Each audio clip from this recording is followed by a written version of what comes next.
On this 4th of July, we got to thinking about iconic American flags. The flag the Marines raised at Iwo Jima, the one firefighters put up at Ground Zero, the one that flew over Fort McHenry, the inspiration for what would become our national anthem. And as the space shuttle program comes to an end later this week, we were most curious about the flags the astronauts left behind during 6 trips to the moon. What's become of them? We asked Jim Axelrod to find out. Well, Mike, really is. They've got the flag up now, and you can see the stars and stripes. When Neil Armstrong and Buzz Aldrin planted the first flag on the moon, it was an act of pure symbolism.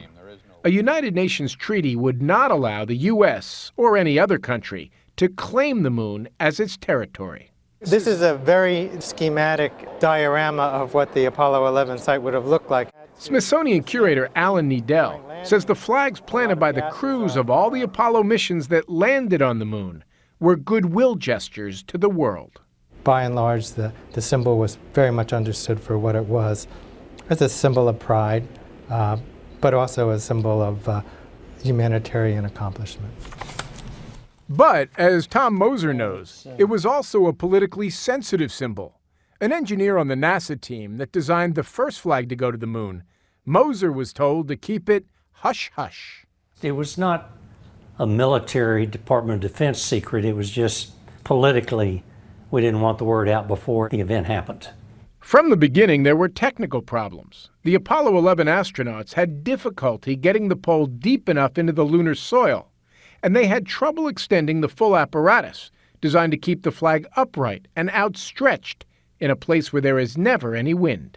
The wave is a product of what? Of it being bunched up and not being pulled out tight. That's what happened. It got bunched. Exactly. But the minor malfunction made for an even better effect, the sense that Old Glory was waving in the breeze. The flags waving behind are now among the most defining images of our time. But what happened to them is a question University of California Santa Barbara librarian Annie Platoff has been trying to answer. Theoretically, there are 6 flags still on the moon. Her research can account for 4 of the 6, including this one. That's beautiful. Planted by Apollo 17. She believes the first 2 from Apollo 11 and 12 did not survive the ignition gases of the lunar liftoff. It wasn't the intention in the flag material itself to last. It was just to be there during the event. We didn't have a requirement that the flag had to withstand all the environments for eons. Made from nylon, just like the ones at a dime store, though ordered off the shelf from a government supply catalog, Platoff's theory is they're probably darkened and maybe more than a bit tattered.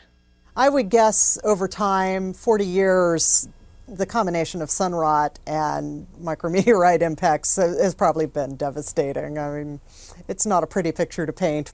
The only way you're going to test these theories would be to go back to the moon and look at the flag. Lift off! And with so much of the space program coming to an end, it's not likely that American astronauts will be the ones to discover whether, after the rocket's red glare, our flag is still there. Come on out here and give me a salute. Jim Axelrod, CBS News, Washington.